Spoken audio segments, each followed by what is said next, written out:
ஒரு detention order pass பண்ணியாச்சு. ஒருத்தரை வந்து ஒரு குண்டர் அப்படின்னு சொல்லி அவர் வந்து சிறையில் வைத்தாகிட்டு செயலில் இருக்கிறாரு. 5 நாளைக்குள்ளே அவர்கிட்ட வந்து கிரவுண்ட்ஸ் ஆஃப் டிடென்ஷன் கொடுக்கணும். அதாவது என்னென்ன காரணங்களுக்காக நீங்கள் குண்டராக உங்களை வந்து டீடைன் செய்திருக்கிறார்கள், சிறையில் வைத்திருக்கிறார்கள் அப்படின்னு அந்த கிரவுண்ட்ஸையும் டிடென்ஷன் ஆர்டரையும் கொடுக்கணும். சரி, ரைட்டு. இப்போ அடுத்து என்ன சார் நடக்கும்னா, 3 வாரத்துக்குள் அந்த டீடைன் செய்யப்பட்ட நபரை, அந்த குண்டரை எங்கன்னா அட்வைசரி போர்டில் அவர் வந்து ஆஜர்படுத்த வேண்டும். ரைட்டு. இந்த 5 நாளைக்குள்ள எதற்காக இந்த கிரவுண்ட்ஸ் ஆஃப் டிடென்ஷனையும் அந்த காரணங்களையும் அந்த டிடென்ஷன் ஆர்டரையும் கொடுக்கணும் அப்படின்னா, எவ்வளோ பொய் கேஸ் போடுவாங்க, எவ்வளோ ஃபால்ஸ் கேஸ் போடுவாங்க, எவ்வளோ டுபாகூர் கேஸ்லாம் போடுவாங்க. ஸோ அதுலேருந்து அவர் தப்பிக்கணும் அல்லது நியாயமாக அவர் யாரோடவாது முறையிடணும் அப்படின்னா வந்து ஈக்குவல் பிஃபோர் லா அந்த பிரின்சிபலில் தான் வந்து பார்த்தீங்கன்னா அட்வைசரி போர்டே வச்சுருக்காங்க. ஹைகோர்ட் ஜட்ஜஸ் தான் அந்த அட்வைசரி போர்டில் மெம்பர்ஸ், சேர்மன் அண்ட் 2 மெம்பர்ஸ்.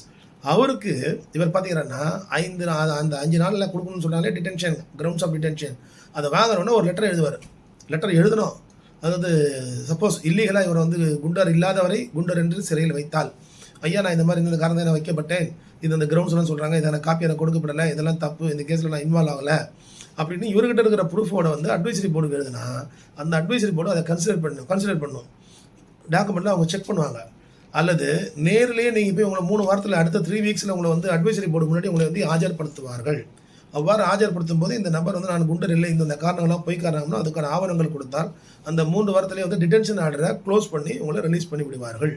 அப்போ அங்கேயும் அது முடியல அப்படின்னா அங்கேயும் வந்து அட்வைசரி போர்டில் ஆஃப்டர் 3 வீக்ஸ் உங்களை ப்ரொடியூஸ் பண்ணும்போது அட்வைசரி போர்டில் முடியல அப்படின்னா க்ளோஸ் பண்ணுறாங்க, இல்லை கன்ஃபார்ம் பண்ணுறாங்க நீங்கள் ஜெயிலில் தான் இருக்கணும், இவரை குண்டாஸ், ஸோ சிறையில் இருப்பது கரெக்ட்னு சொல்லும்போது அதுக்கு அப்புறம் தான் நீங்கள் வந்து SCP இங்கே வரீங்க.